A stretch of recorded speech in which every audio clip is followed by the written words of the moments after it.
इसका टारगेट था कि 20,000 राजकुमारियां जब मेरे जेल में हो जाएगी तब मैं सबके साथ में ब्याह करूंगा, सबको अपनी पत्नी बनाऊंगा। अब ये राजकुमारियां बड़ी दुखी थी।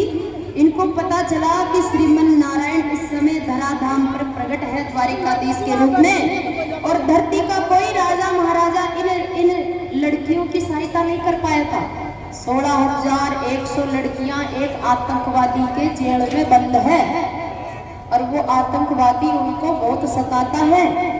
वो ट्राई करती है, लेकिन उनको कोई बचाने वाला धरती का राजा सूरवीर सामने नहीं आया। तब उन लड़कियों ने जेल में बैठे बैठे हृदय से करुण पुकार लगाई, द्वारिकाधीश को पुकारा। उनको पता चला कि द्रौपदी के ऊपर संकट आया था भरी सभा में। दुशासन हजारों लोगों के बीच में द्रौपदी की साड़ी खींच रहा था उसको नग्न करने के लिए। तब किसी ने उसको बचाया नहीं, सहायता नहीं की। वहां सारे राजा बैठे थे, उस सभा में सारे नेता बैठे थे, सारे ताकतवर लोग बैठे थे, लेकिन दुशासन द्रौपदी की साड़ी उतार रहा था तो किसी राजा की हिम्मत नहीं हुई कि वो उसका सामना करे, द्रौपदी की रक्षा करे। तब द्रौपदी ने द्वारिकाधीश को पुकारा और सांवरिया सेठ द्वारिका से आए और द्रौपदी की साड़ी में आकर बैठ गए। दुशासन खींच करके थक गया, पर साड़ी एक तिल जितनी भी उतरी नहीं। इन 16,100 राजकुमारियों को जेल में याद आई, अरे तुम कौन से राजा की बाट देख रही हो, कौन बचाएगा सूरवीर? कृष्ण द्वारिकाधीश को पुकारो। और द्वारिकाधीश को जैसे पुकारा और सांवरिया सरकार गरुड़ पर विराजमान होकर के और ठेठ राजकुमारियों के जेल में पहुंच गए।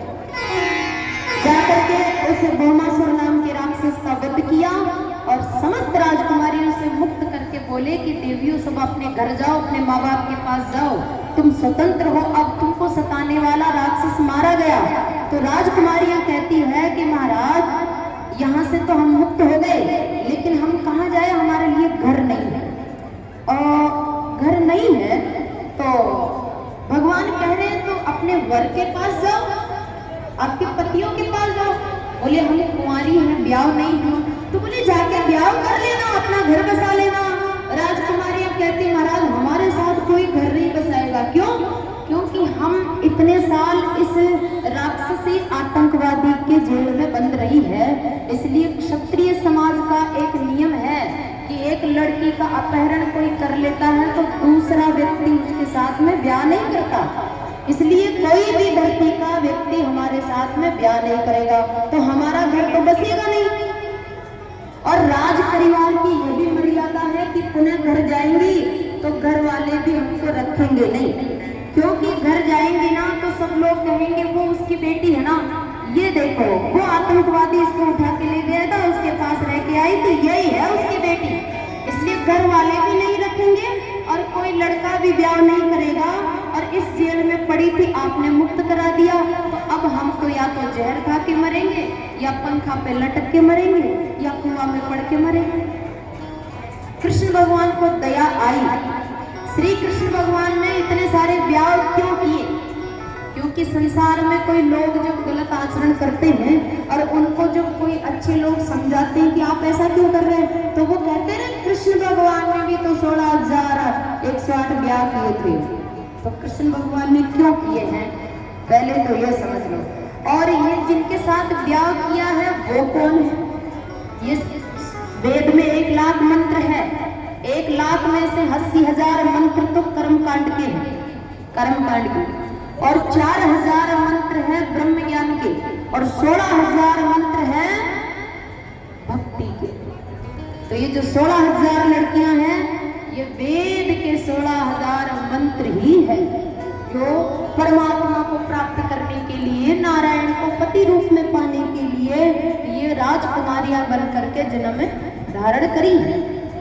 तो आप ज्ञान की दृष्टि से देखेंगे तो भी कोई दोष नहीं, और अगर मानवता की दृष्टि से देखते हो तो इन 16,000 लड़कियों के लिए संसार में खड़ा रहने की जगह नहीं है, ना इनका मान है, ना सम्मान है, ना इज्जत है, ना इनके सिर पर कोई छाया है। मरने के सिवा कोई रास्ता नहीं है ऐसी घड़ी में, क्योंकि सब लोग अच्छाई को जिसके पास कुछ है उसी को अपना दोस्त बनाते, मित्र बनाते, रिश्तेदार बनाते हैं। जिनकी पूरी तरह से बिगड़ी हुई है उसके पास कोई खड़ा रहना पसंद नहीं करता, उसको तो अपना रिश्तेदार कहना पसंद नहीं करता है। जबकि खासम खास रिश्तेदार भी होगा और अगर किसी की बिगड़ गई तो वो यही कहेगा नहीं नहीं हम तो नहीं जानते, पता नहीं कौन है, अरे ये तो आपके गांव के, नहीं नहीं पता नहीं हम नहीं जानते, होंगे हमारे गांव के, गांव बहुत बड़ा है, होंगे रिश्तेदार, क्योंकि अभी उसकी बिगड़ी हुई है ना।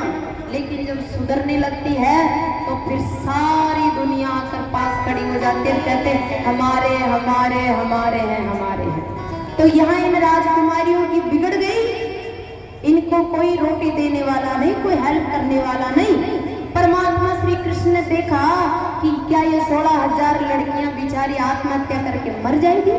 ठाकुर जी ने कहा हे देवियों, तुम्हारी रक्षा मैं करूंगा, तुमको तुम्हारे सिर पे छाया मैं करूंगा, और तुम कहती हो ना कि इज्जत सम्मान हमारा तिल मात्र भी नहीं है। जेल से बाहर निकलते लोग थूकेंगे, अंगुलियां उठाएंगे, बातें करेंगे, हमारा कोई सम्मान नहीं। भगवान ने कहा जितना सम्मान मेरा होगा इतना ही सम्मान तुम्हारा होगा। राजकुमारी कहती है कैसे? भगवान ने कहा अरे मैं ब्याह करूंगा तुम्हारे साथ, चलो और द्वारिका की महारानियां बनाऊंगा। लड़कियां कहती है आपके द्वारिका बड़ी है, हमको दासी रख लेना, कोई बर्तन साफ कर लेंगे, कोई पोछा लगा लेंगे, कोई झाड़ू लगा लेंगे, कोई कचरा उठा लेगी। भगवान ने कहा नहीं नहीं नहीं, ऐसा काम क्यों? मैं जिसको अपनाता हूँ उसकी पूजा मेरी बराबर ही होती है। इसलिए उन 16,100 लड़कियों को खोया हुआ इज्जत और मान सम्मान उन्हें दिलाने के लिए, उनकी हेल्प करने के लिए और उनके जीवन में रक्षा करने के लिए द्वारिकाधीश ने उनको अपनाया, द्वारिका ले गए, सबके साथ में विवाह हुआ, सबके लिए अलग अलग महल बनवाए और महल के पीछे बाग बगीचा सरोवर लगवाया। एक एक रानी की सेवा करने के लिए 200 दास दासी महल में लगवाए। तो भगवान की शरण में जाने वाला कितना भी वैल्यूलेस व्यक्ति हो, ठाकुर जी की शरण में अगर हकीकत में गया है तो भगवान कहते हैं मेरे बराबर पवित्र हो जाता है, मेरे समान पूजनीय हो जाता है।